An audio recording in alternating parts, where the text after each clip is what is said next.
চিন্তালাস হয়ে আমরা বসে আছি।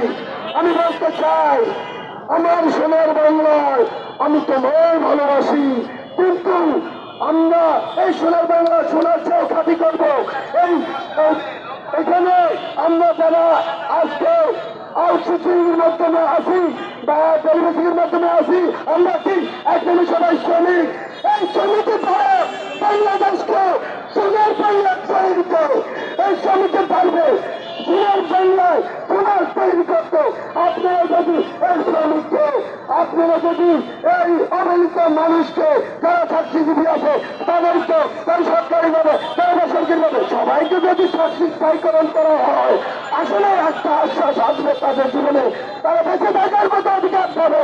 যদি আপনাদেরকে বলছি, এই সরকার আগামী দিনে সরকার তাই আসবে, আমরা সবাই সরকারের পক্ষেই কথা বলবো।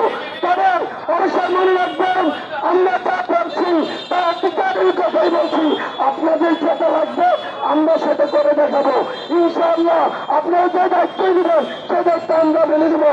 ওটা নেবে অনেক শ্রমিকেরা শ্বাসকষ্ট করতে পারে। আজকে এখানে যে কষ্ট করে সবাই আসছে, কেন আসছে? তাদের ঘরে একবেলা এক দুটো ভাত খাওয়ার জন্য আসলে তাদের পকেটে কোনো টাকা নাই, কোনো দ্রব্য নাই, কোনো কিছু নাই। বর্তমানে বাংলাদেশে সহায়তা কমে গেছে, কিন্তু সহায়তা কেউ করে না, সহানুভূতি কেউ করে না, শুধু আঘাতের উপর আঘাত দিতে জানে। আপনারা যদি এই শ্রমিকের উপর আঘাত করেন আর একটু করে আঘাত করেন, যদি বলেন তোমাদের চাকরি স্থায়ীকরণ হবে না, তাহলে সবাই এমন আঘাত করবে এই বাংলাদেশের মধ্যে বাংলাদেশ মানচিত্র মনে হয় থাকবে না। কারণ শ্রমিকেরা তো কঠিন স্বপ্ন দেখেন নাই, দেখবেন না। শ্রমিকের স্বপ্ন ঘরে বসে দুটো ভাত খাওয়া। এই মধ্যেই আমি আসলে বেশি মনে বলছি যে আমার যাদেরকে কষ্ট নেবেন না, কতগুলো ভুলছি দেওয়া ক্ষমা করবেন। কেন আমি আরেকটা বলতে চাই, আমরা কষ্ট করে এই মানুষে আসছি, এই সমাবেশে আসছি, আমরা এখনো মানুষের ক্ষতি করি নাই। আপনারা কেন আমাদের ক্ষতি করবেন? আমরা কারো ক্ষতি করবো না। আমাদের তাদের মেনে নিন, আমাদের তাদের মেনে নিন, তাদের মেনে নিন।